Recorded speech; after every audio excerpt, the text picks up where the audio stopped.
Bienvenidos a Ecos de Guerra, el canal donde exploramos las historias de ingenio nacidas en el infierno del combate.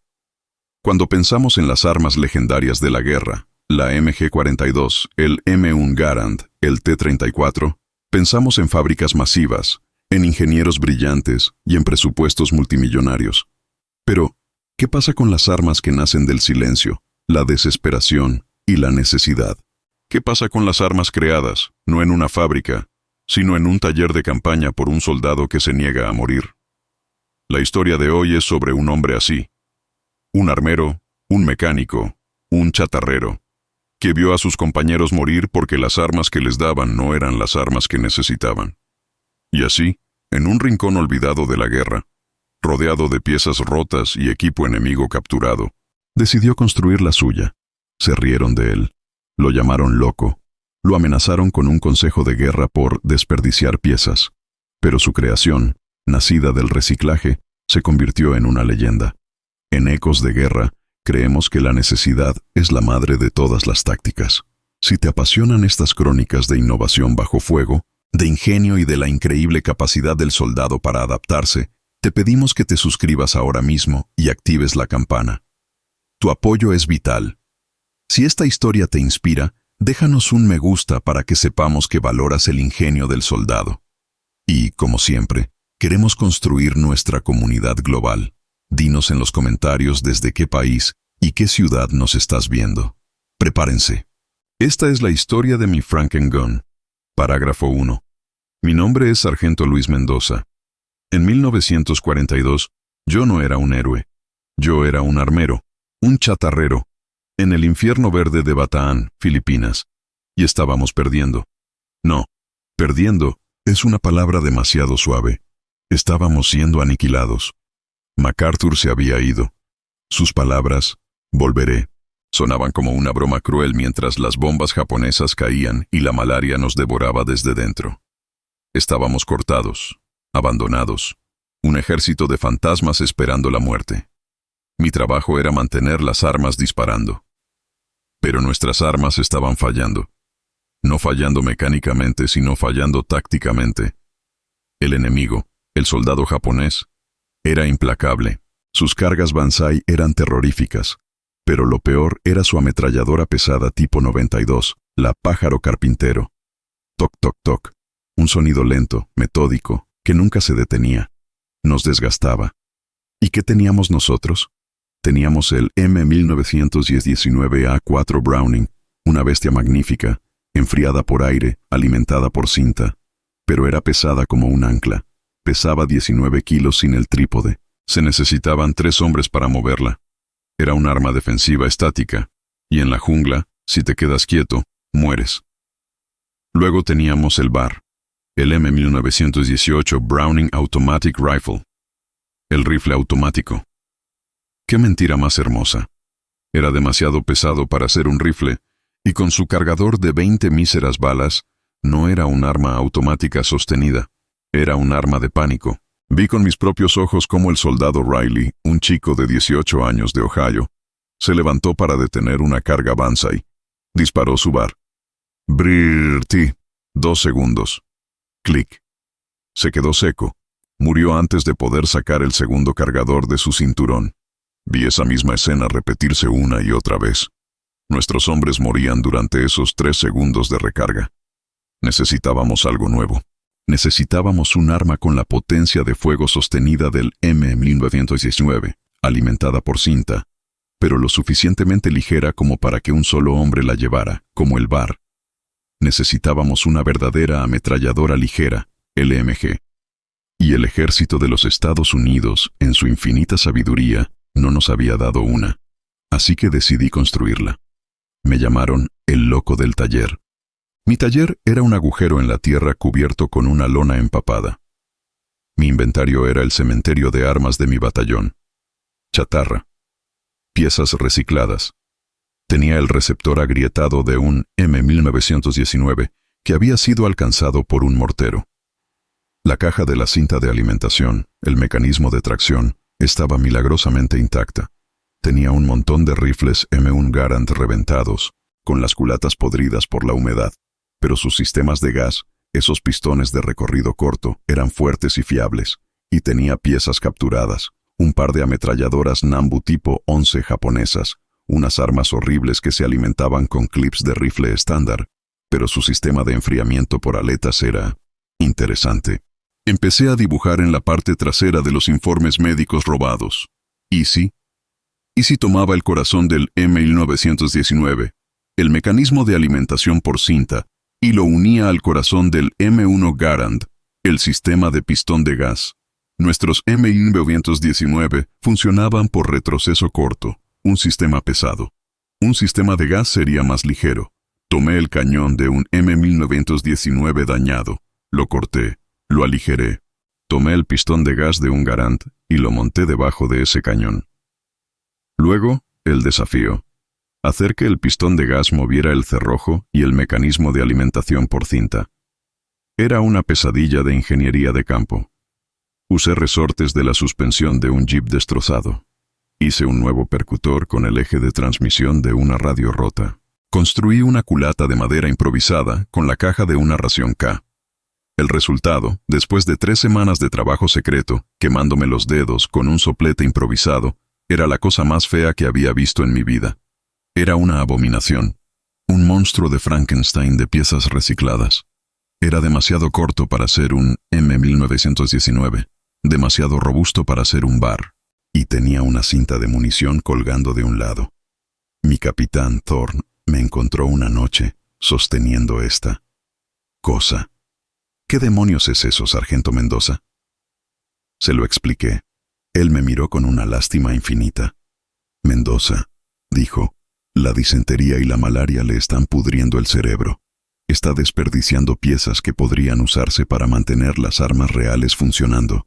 Desarme esta. Yo esta chatarra. Es una orden. Se rió. Una ametralladora con piezas de rifle. Es un juguete. Es inútil.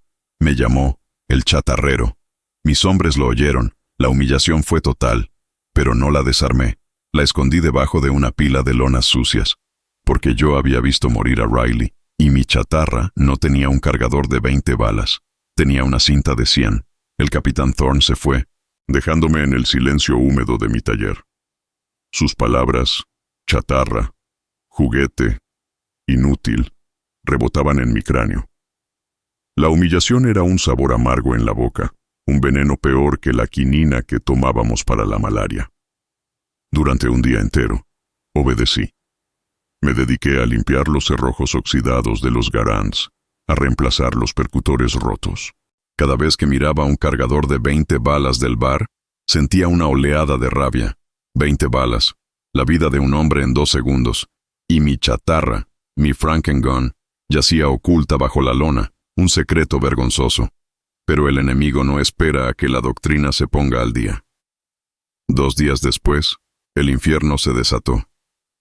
Los japoneses sabían que estábamos débiles, sabían que nuestra moral estaba por los suelos. El bombardeo de artillería comenzó justo antes del amanecer. Una lluvia constante de proyectiles de 75 km que convertían nuestro perímetro en un matadero. Los árboles de la jungla se partían como cerillas, lanzando astillas del tamaño de lanzas. Y entonces, el silbido. El silbido agudo de los morteros ligeros japoneses, el tipo 89. El mortero de rodilla. Eran precisos, y sabían dónde estábamos. Un impacto directo, un crump, ensordecedor a 20 metros de mi taller. Salí despedido de mi banco de trabajo, mi oído pitando, gritos, polvo, el olor a cordita y sangre. Un corredor, un chico de la compañía Charlie, tropezó y cayó en mi taller. Le faltaba medio brazo. ¡Armero!, gritó, sus ojos desorbitados por el shock. A la línea, el Browning de la colina 3, está atascado. Dios mío, nos van a arrollar. La colina 3 era nuestro punto de anclaje defensivo principal. Y el M1919A4 del sargento Kowalski era lo único que impedía que los japoneses nos partieran en 2. Agarré mi caja de herramientas, mi Garand personal, y corrí. La jungla era un caos de humo, hombres gritando, y el toc-toc-toc de las pájaro carpintero acercándose. La lluvia había convertido el mundo en un río de barro rojo. Me arrastré los últimos 100 metros hasta la posición de Kowalski. No era una posición, era un cráter. Un impacto directo de mortero había aterrizado en el nido de la ametralladora. Kowalski y su equipo de 3 hombres. No eran más que trozos de carne y uniforme mezclados con el barro y los eslabones de la cinta de munición. Y el M1919, nuestra ancla, nuestra arma pesada, estaba destrozado. El receptor partido por la mitad, el cañón doblado en un ángulo imposible. Estaba inútil. Mendoza, oí gritar. Era el capitán Thorne. Estaba en la trinchera principal, a 30 metros, agachado. Su rostro pálido bajo el barro. ¿Dónde está el M1919? Necesito fuego de supresión, ahora. Destruido, señor, le grité, mi voz ahogada por el pánico. Impacto directo. La tripulación está muerta. La cara de Thorne se descompuso. En ese momento, los japoneses lo supieron. Sin el brap, brap, brap constante del Browning, supieron que nuestra columna vertebral se había roto. Y entonces oímos los cuernos. ¡Be! Un sonido agudo, ululante. La carga Banzai. ¡Bars!, gritó Thorne. ¡Bars al frente! ¡Contengan esa carga! Vi a 2 hombres, 2 reemplazos jóvenes, levantarse con sus bars. Vi el pánico en sus ojos. Se levantaron, como Riley. Brrrt. 20 balas. El primer soldado japonés cayó. Brrrt. 20 balas. Otros 2 cayeron, pero venían docenas. 100. Y entonces... clic, clic. Los 2 bars se quedaron secos. Al mismo tiempo. El sonido de esos 2 cerrojos quedándose abiertos fue el sonido de nuestra sentencia de muerte. Los 2 artilleros de bar fueron abatidos por una ráfaga de una Nambu, mientras intentaban, desesperadamente, meter un nuevo cargador. Murieron con los cargadores en la mano. Fuego de Garand, fuego de Garand, gritaba Thorne vaciando su pistola Colt. 45 en la oscuridad. Pero los Garands eran inútiles contra una marea humana. Ping, ping, ping. 8 disparos y una recarga de 3 segundos. Demasiado lento. Los japoneses estaban a 70 metros. A 60. Podía ver sus caras, sus bayonetas brillando bajo la lluvia. Thorne me miró. Su arrogancia, su confianza de oficial, todo había desaparecido. Estaba aterrorizado. Era un hombre que veía el final. Y en ese momento, la humillación, el consejo de guerra, todo se volvió irrelevante. Solo importaban los segundos de recarga. «Cúbrame», le grité a Thorne. «¿Qué? Vuelva a la línea, sargento, es una orden». Pero yo ya estaba corriendo de vuelta a mi taller. No en zigzag, en línea recta. El miedo me dio alas. Las balas japonesas chasqueaban a mis pies, arrancando trozos de barro. Salté al agujero de mi taller, mi corazón a punto de estallar en mi pecho. Ignoré mis herramientas, ignoré los Garands rotos. Me lancé sobre la lona sucia y saqué mi chatarra. Mi Frankengun. Era pesada, más pesada que un bar, pero podía llevarla. Agarré la única cinta de munición que tenía. Una cinta de 100 balas que había ensamblado a mano. Salí corriendo. El mundo se movía en cámara lenta. Los japoneses estaban a 30 metros de la trinchera de Thorne. Podía oír sus gritos. «Tenno Heika Banzai». Llegué a la línea, salté a la trinchera, cayendo sobre un soldado muerto. Thorne me vio. Su rostro pasó del terror a la furia pura, incluso en medio de la batalla. «Mendoza», le dije. Le dije que destruyera esa cosa. Es un consejo de guerra. Suelte esa basura. Estaba a punto de levantar su ponche 45 para apuntarme a mí. Los japoneses estaban a 10 metros, a punto de saltar sobre nosotros. Ignoré al capitán. Dejé caer el bípode de mi arma, hecho con las patas de un trípode de Nambu, sobre el parapeto de la trinchera. Alimenté la cinta. Tiré del cerrojo, la palanca de carga de un Garand soldada al cerrojo del M1919. «Un consejo de guerra es mejor que una bayoneta en las tripas, señor», le grité. Apunté al centro de la masa de la carga Banzai y apreté el gatillo. El gatillo se sintió bien bajo mi dedo, sólido. Era el gatillo de un Garand, familiar. Apreté, y el mundo explotó en un sonido que nunca antes había escuchado. No fue el brap, brap, brap controlado del M1919. No fue el brr, RT histérico y rápido del bar. Fue un híbrido. Fue un chonk, chonk, chonk, chonk, gutural, pesado, un sonido de pistón que parecía venir de las entrañas de la tierra. Era más lento que el bar, sí, pero 1000 veces más metódico. Y no se detenía.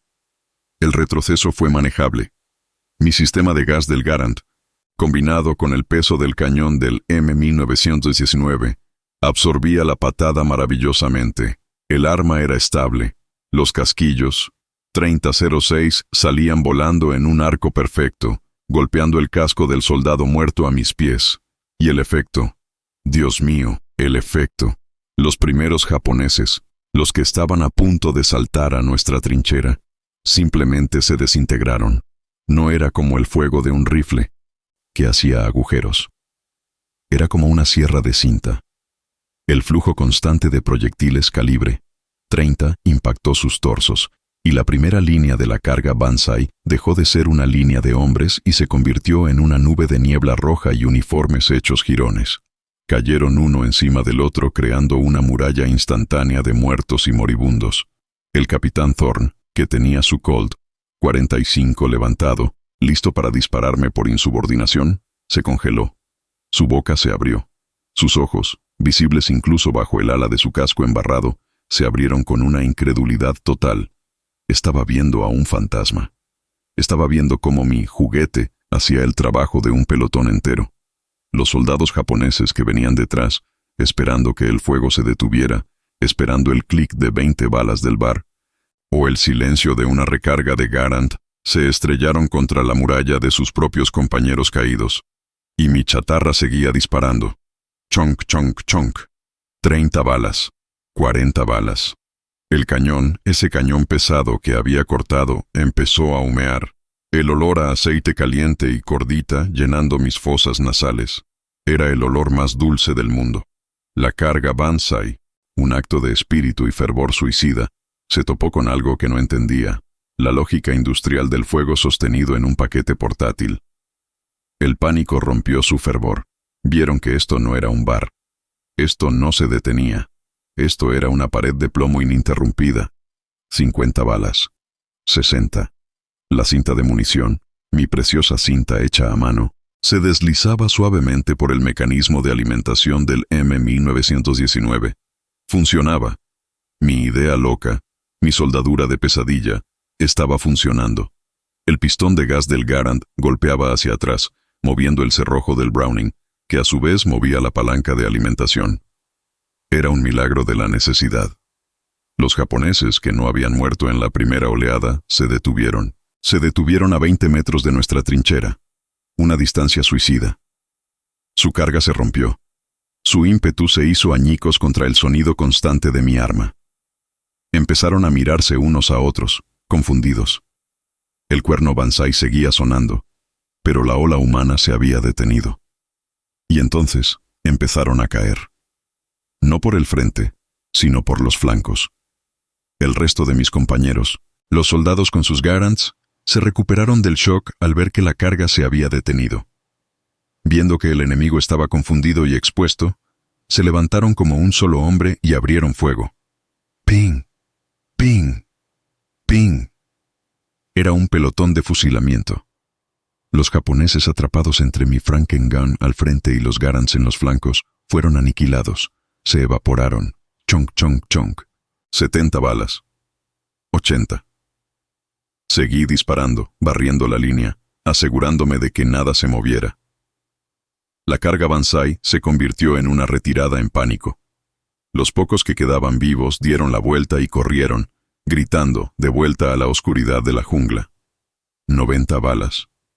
Seguí disparando contra las sombras, contra los árboles, contra el lugar de donde habían venido, dándoles un mensaje. 100 balas. Y entonces, clic. El sonido metálico y vacío del percutor golpeando una recámara vacía. La cinta de munición estaba terminada. El arma se quedó en silencio. Y el silencio que cayó después fue absoluto. La batalla había terminado.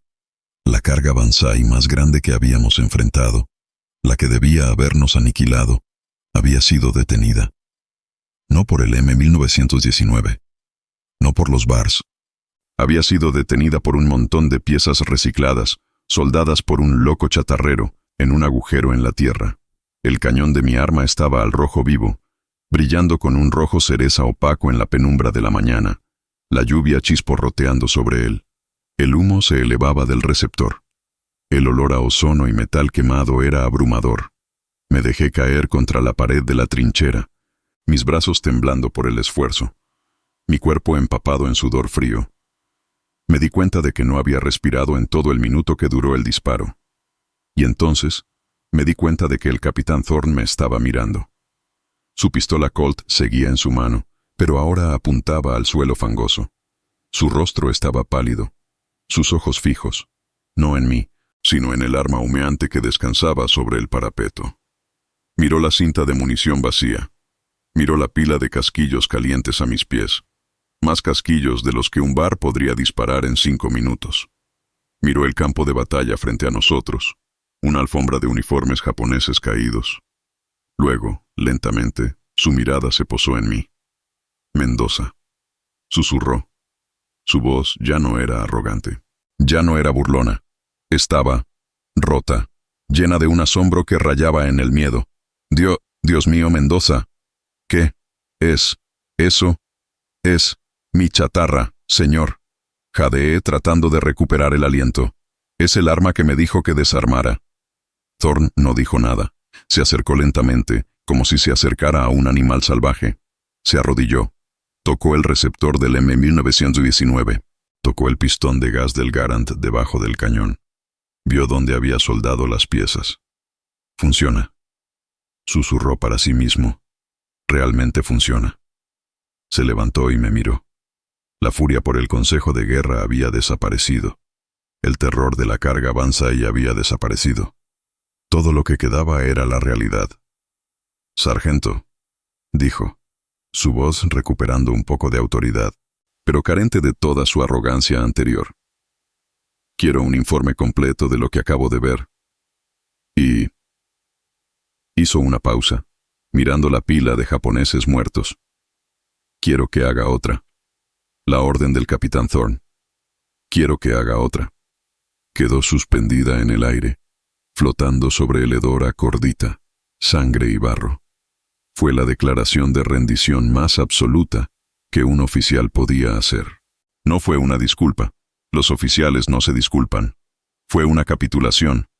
Toda su doctrina de West Point, toda su fe en el bar y el M1919A4, toda su arrogancia, se había hecho añicos contra la realidad de mi chatarra. Se había enfrentado a la verdad. Sus hombres morían por cargadores de 20 balas, y mi arma de piezas recicladas no se detenía. El resto de los hombres de la trinchera, los que habían sobrevivido gracias a esa cinta de 100 balas, se acercaron. Se movían como en un trance. No me miraban a mí. Miraban el arma. Mi Frankengun humeaba bajo la lluvia, el cañón haciendo tss, mientras las gotas frías tocaban el metal al rojo vivo. Un soldado, un tal Smithy de Chicago, extendió una mano temblorosa y tocó el receptor del M1919. «Dios mío», susurró. Es el M1919, pero tiene una culata de Garand». Otro tocó la cinta de munición vacía que colgaba. «100 balas», dijo con asombro. «Disparaste 100 balas sin parar». De repente, mi juguete había dejado de ser una broma. Se había convertido en un ídolo. Se había convertido en la esperanza. Thorne, recuperando su compostura, se volvió práctico. Vio a sus hombres mirando el arma como si fuera la espada Excalibur. «¡Mendoza!», espetó, su voz recuperando el filo de mando. «No se quede ahí sentado. Su orden es hacer otra. ¿Qué necesita?» Esa era la pregunta. «¿Qué necesito, señor?», respondí, mi cuerpo empezando a temblar por el colapso de la adrenalina. «Señor, necesito un milagro. Necesito otro receptor de M1919. Necesito el sistema de gas de un Garand irreparable. Necesito un cañón que no esté doblado. Necesito». «Consígalo», me interrumpió. «No me importa cómo. Requisite lo que necesite. Quiero que cada escuadrón en esta maldita compañía tenga una de esas cosas. Para el final de la semana. ¿Entendido?». «Señor», dije, señalando el campo de batalla. El M1919 de Kowalski está destrozado. Impacto directo. Pues encuentre otro, gritó. El batallón Baker perdió 2 ayer cerca del río. Vaya. Tome un jeep, tome a 2 hombres, consiga las piezas. Ahora. Y así, mi humillación se convirtió en una misión sagrada.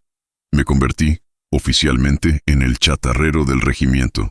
Pero ahora, en lugar de robar piezas en la oscuridad, tenía una autorización firmada por un capitán aterrorizado. Agarré a mi compañero armero, Shorty Tanaka, y nos dirigimos al cementerio, el lugar donde los restos de la batalla del río aún yacían pudriéndose bajo la lluvia. Fue una misión horrible. Tuvimos que hurgar entre los muertos. Encontramos el nido de ametralladoras del batallón Baker. El equipo estaba muerto, igual que el de Kowalski. Pero su M1919 había sido alcanzado por una granada y el trípode estaba destrozado, pero el receptor estaba intacto. Desmontamos el arma bajo la lluvia torrencial, con el toc toc toc de un pájaro carpintero japonés a menos de 1 kilómetro de distancia. Requisamos 2 Garands reventados cuyos cañones estaban doblados, pero sus pistones de gas estaban bien. Requisamos un bar quemado por su muelle recuperador. Volvimos a nuestro taller, que ahora se había convertido en el centro neurálgico de la compañía. Ya no era el agujero solitario del loco Mendoza. Era una fábrica. Thorne había asignado a un soldador de la compañía de ingenieros, un carpintero de la compañía de servicios y a mis otros 2 armeros a tiempo completo. Haga lo que él diga. Fue la única orden de Thorne. Y trabajamos. Trabajamos durante 72 horas seguidas, alimentados por café frío y el miedo a la próxima carga Banzai. Yo era el diseñador, el único que entendía la sinfonía de piezas incompatibles. «¡No!», le grité al soldador.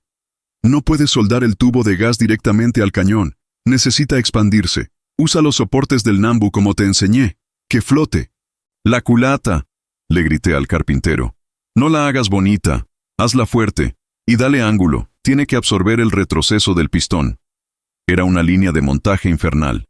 Y 3 días después teníamos 2 armas más. Eran más feas que la primera. Las culatas eran toscas, las soldaduras eran abultadas. Pero funcionaban. Las probamos disparando contra un camión japonés destrozado. Chonk, chonk, chonk. Era un sonido hermoso. Era el sonido de la supervivencia.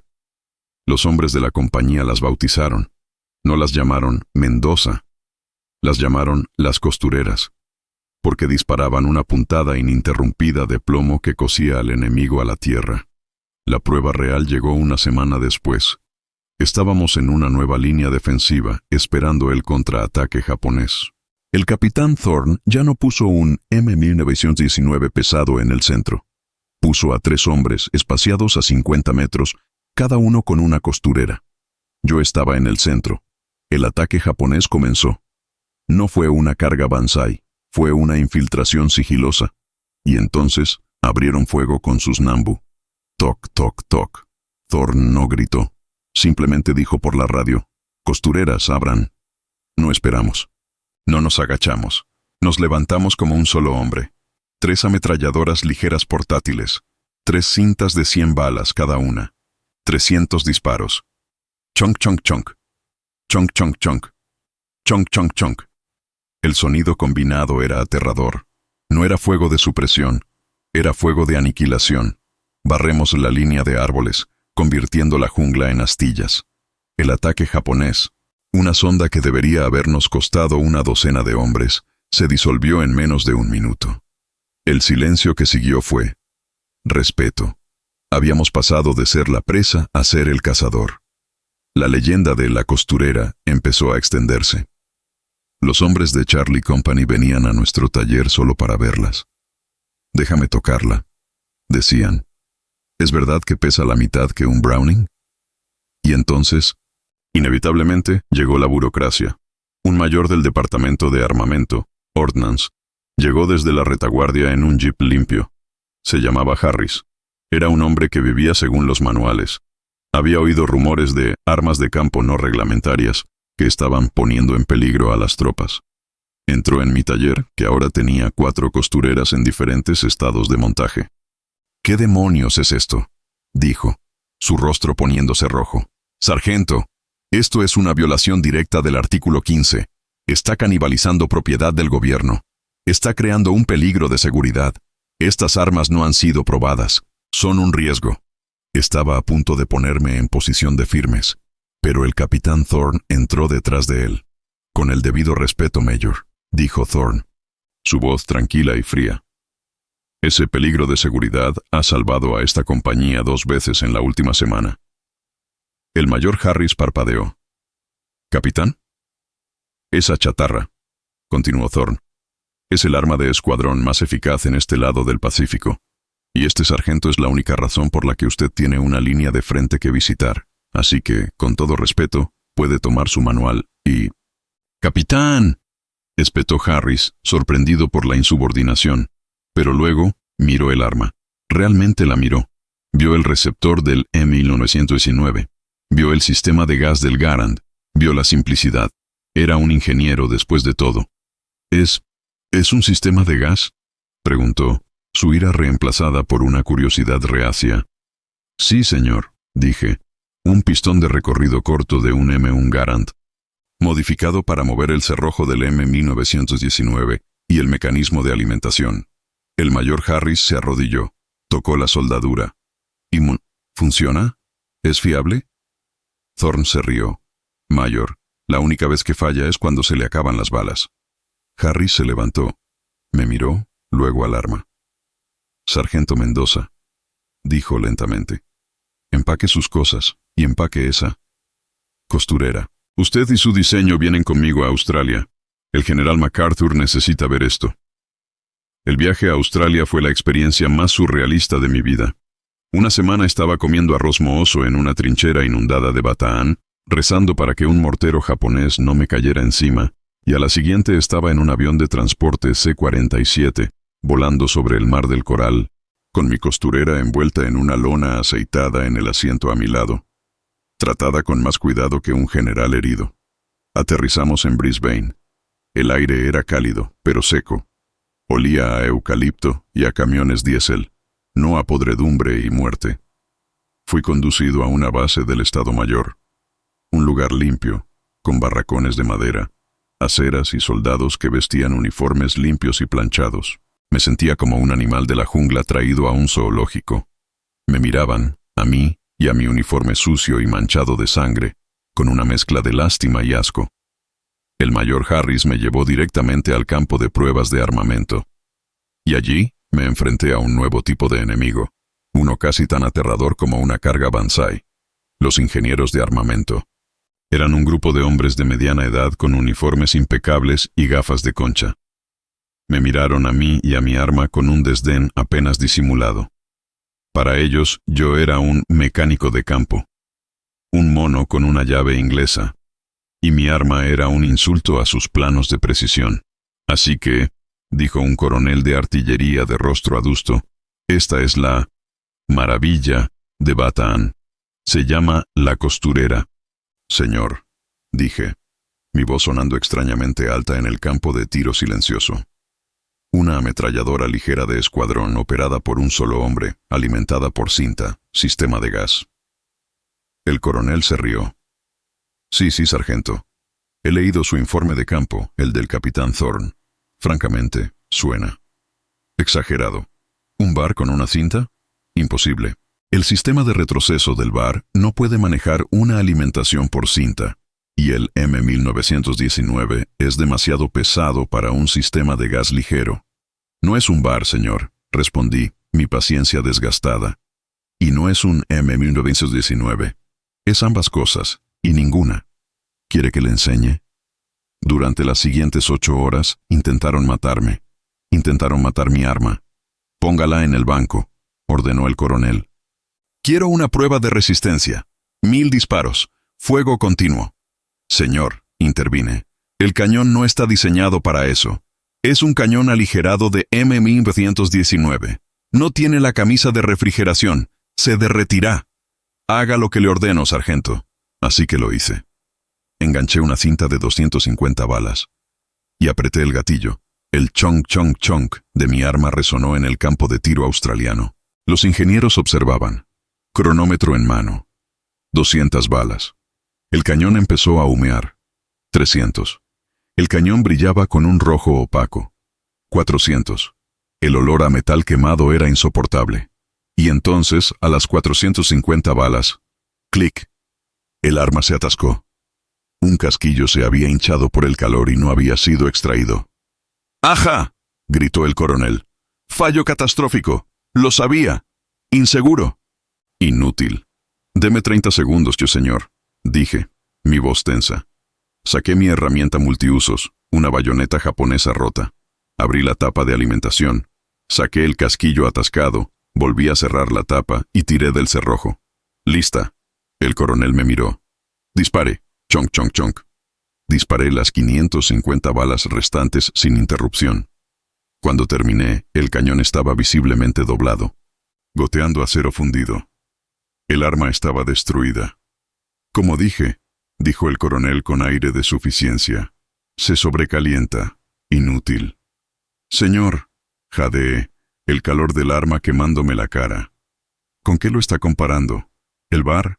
El bar se habría atascado 6 veces por sobrecalentamiento del cargador, y habría tomado 10 minutos disparar esa cantidad de munición.